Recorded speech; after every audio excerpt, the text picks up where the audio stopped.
নমস্কার বন্ধুরা, Prius cooking ব্লগে আপনাদের সবাইকে স্বাগত জানাই। আজকে আমি আপনাদের সঙ্গে কুমড়ো ফুলের একটি দারুণ স্বাদের রেসিপি শেয়ার করব, যা বাচ্চা থেকে বড় সবার খুব পছন্দ হবে আর খেতে অসম্ভব টেস্টি হয়। আশা করি আজকের রেসিপি আপনাদের ভালো লাগবে। তো চলুন আজকের রেসিপি দেখে নিই। আমি এখানে বেশ অনেকগুলোই কুমড়ো ফুল নিয়েছি, আর ফুলগুলো প্রথমে বেছে নিতে হবে কোনো রকম পোকা রয়েছে নাকি। এরপর কুমড়ো ফুলগুলো কেটে নিচ্ছি। একটু লক্ষ্য করে দেখুন আমি কিভাবে কেটে নিচ্ছি। অবশ্যই ফুলের ভেতরের অংশগুলো দেখে নিতে হবে কোনো রকম পোকামাকড় রয়েছে নাকি। একইভাবে সব ফুলগুলো বেছে নিয়েছি। এবার ছোট ছোট করে ফুলগুলোকে কেটে নিতে হবে।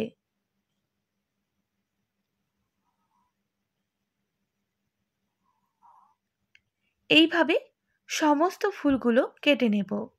অবশ্যই একটু লক্ষ্য করে দেখুন আমি একদম ছোট করে কেটে নিয়েছি।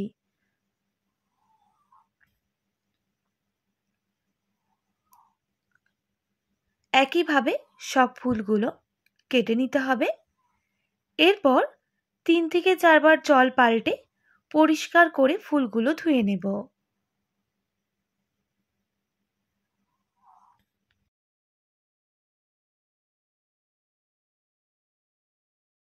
এরপর আরেকটা পাত্রের মধ্যে বেশ অনেকটাই জল নিয়েছি, দিয়ে দিচ্ছি বেশ অনেকটাই পরিমাপ লবণ আর সামান্য হলুদের গুঁড়ো। ভালো করে মিক্স করে নিলাম।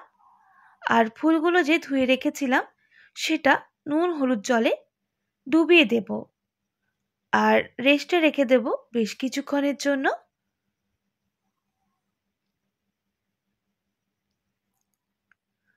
আর এদিকে একটা কাঁচা আলু নিয়েছি। এরপর আলুটা ঠিক এইভাবে গ্রেট করে নিতে হবে। আপনারা চাইলে এখানে সেদ্ধ আলুরও ব্যবহার করে নিতে পারেন।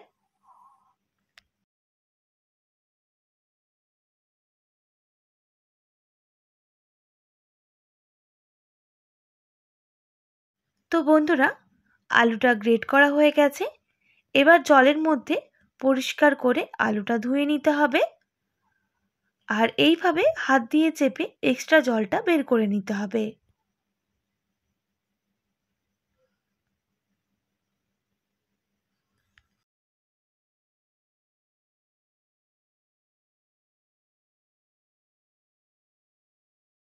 আর এদিকে আমি যেই ফুলটা হলুদ নুন জলে ভিজিয়ে রেখেছিলাম সেটাকেও এইভাবে হাত দিয়ে চেপে চেপে এক্সট্রা জলটা বের করে নিয়ে অন্য একটা পাত্রে নিয়ে নিচ্ছি।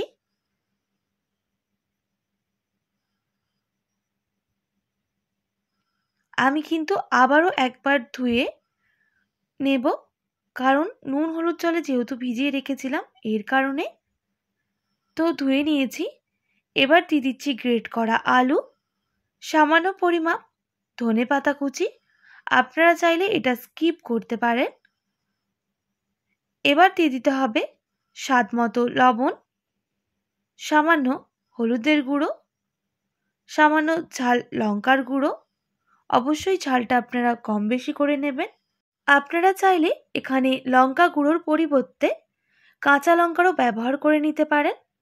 দিয়ে দিচ্ছি সামান্য জিরে গুঁড়ো, আর দিয়ে দিতে হবে বেসন। আমি এখানে 4 টেবিল চামচ বেসনের ব্যবহার করেছি। আপনারা আপনাদের পরিমাপ মতো বেসনটা দিয়ে দেবেন। আর দিয়ে দিচ্ছি বেকিং সোডা একদম সামান্য পরিমাপ, আর সামান্য গরম মশলা। এবার ভালো করে মিক্স করে নিতে হবে।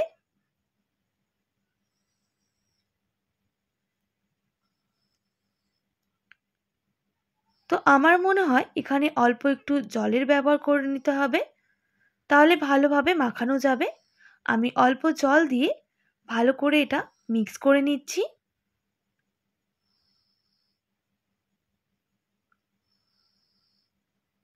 ভালো করে মিক্স করা হয়ে গেছে। আপনারা অবশ্যই দেখতে পাচ্ছেন আমি কিন্তু বেশি পাতলা করে মাখাইনি। এরপর কড়াই বসিয়ে দেব আর একটু গরম হয়ে গেলে দিয়ে দিতে হবে সাদা তেল। আমি রেসিপিটা সাদা তেল দিয়ে করব, আপনারা চাইলে সর্ষের তেল দিয়েও করে নিতে পারেন। তেলটা খুব ভালো করে গরম হয়ে গেলে হাত দিয়ে এইভাবে গোল করে নিয়ে তেলের মধ্যে দিয়ে দিতে হবে।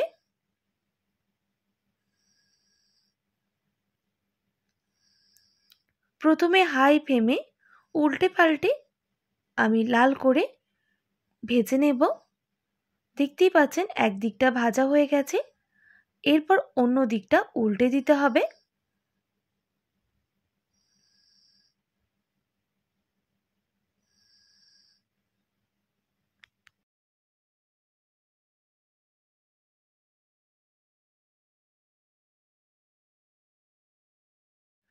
ভালো করে বলগুলো ভাজা হয়ে গেছে, আপনারা দেখেই বুঝতে পারছেন।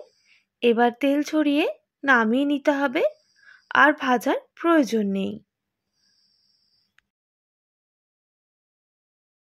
বন্ধুরা, এই কুমড়ো ফুলের রেসিপিটা আপনাদের যদি মনে হয় আপনারা স্ন্যাক্সেও এইভাবে খেয়ে নিতে পারেন, এতটাই মুচমুচে হয়েছে। দ্বিতীয় ব্যাচে একইভাবে আমি ভেজে নেব।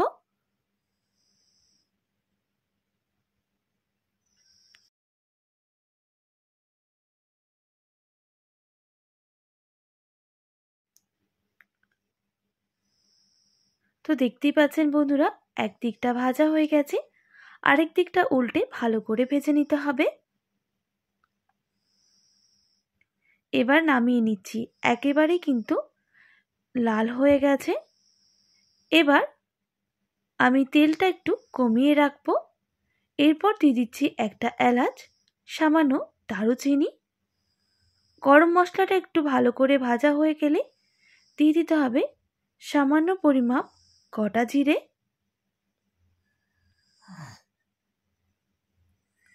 আর গোটা জিরা ভালো করে ভাজা হয়ে গেলে দিয়ে দেব হাফ টেবিল চামচ আদা বাটা। আদাটা খুব ভালো করে ভেজে নিতে হবে, সঙ্গে সামান্য হলুদের গুঁড়ো দিয়ে দিচ্ছি, তাহলে আদাটা ভাজার সময় গায়ে ছিটকে পড়বে না। অবশ্যই যে কোনো নিরামিষ রান্নার সময় যখন আগে আদাটা ব্যবহার করবেন, সামান্য পরিমাপ হলুদের গুঁড়ো দিয়ে দেবেন। সঙ্গে দিয়ে দিচ্ছি একটা ছোট সাইজের টমেটো কুচি। ভালো করে ভেজে নিতে হবে যতক্ষণ না আদার কাঁচা গন্ধটা চলে যাচ্ছে। বেশ কিছুক্ষণ ভেজে নেওয়ার পর তো দেখতেই পাচ্ছেন টমেটোগুলো কিন্তু অনেকটাই গলে এসেছে। এবার গুঁড়ো মশলা অ্যাড করে দেব।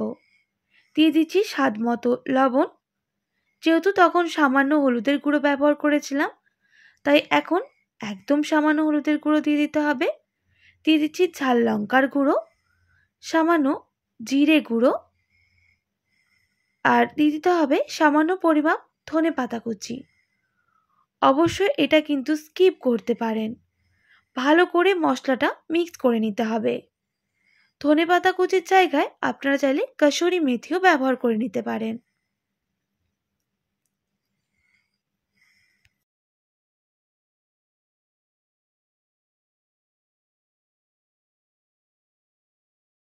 দুই থেকে 3 মিনিট সময় নিয়ে ভালো করে মশলাটাকে কষিয়ে নিচ্ছি, তাহলে টমেটোটাও খুব ভালোভাবে নরমও হয়ে যাবে, আর মশলার যে কাঁচা গন্ধটা সেটাও থাকবে না।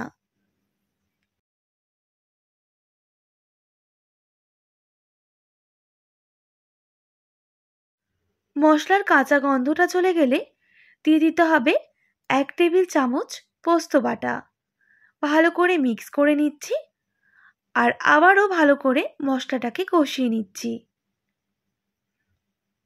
যতক্ষণ না মশলা থেকে খুব সুন্দর একটা গন্ধ বের হয় আর তেল ছাড়া শুরু করে দেয়। দেখতেই পাচ্ছেন সামান্য জলও অ্যাড করে দিলাম। এবার গ্যাসের ফ্লেমটা লো টু মিডিয়ামে রেখে মশলাটাকে ভালো করে কষিয়ে নিতে হবে।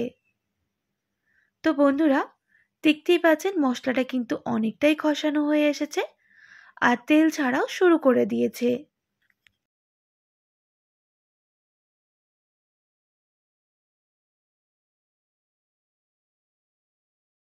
মশলা কিন্তু আমাদের কষানো হয়ে এসেছে। আর মশলার খুব সুন্দর একটা গন্ধ বের হয়েছে। এবার দিয়ে দিতে হবে পর্যাপ্ত পরিমাপ জল। অবশ্যই আপনারা আপনাদের পরিমাপ বুঝে জলটা দিয়ে দেবেন। এবার ভালো করে মিক্স করে নিচ্ছি।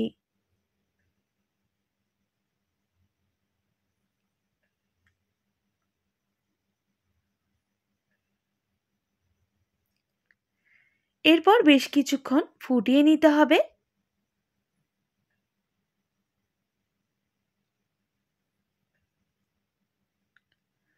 প্রায় 2 থেকে 3 মিনিট ভালো করে ফুটিয়ে নিয়েছি। দিয়ে দিচ্ছি স্বাদ মতো চিনি আর সামান্য গরম মশলা। আর স্বাদটা ব্যালেন্স করার জন্য আমি চিনিটা এখানে ব্যবহার করেছি। বেশ কিছুক্ষণ জলটা ফুটে যাওয়ার পর অনেকটাই গাঢ় হয়ে এসেছে। এবার দিয়ে দিতে হবে ভেজে রাখা বড়াগুলো বা কোপ্তাগুলো। এবার ভালো করে মিক্স করে নিয়ে আমি প্রায় 1 মিনিট মতো এইভাবেই ফুটিয়ে নেব।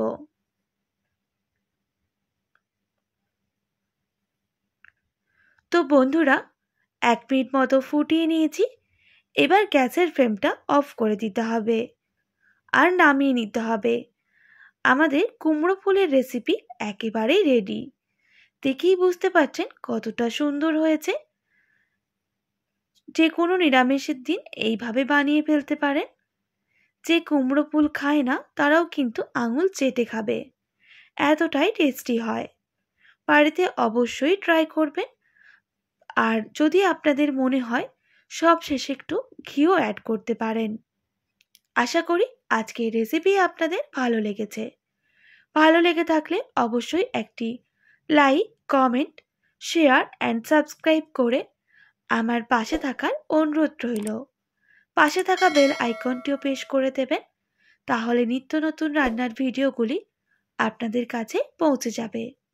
আজকের মতো এতটাই। আবারও নতুন কোনো রেসিপি নিয়ে দেখা হবে। আপনারা ভালো থাকবেন, সুস্থ থাকবেন। আর এতক্ষণ আমার সঙ্গে থাকার জন্য অনেক ধন্যবাদ আপনাদের সবাইকে।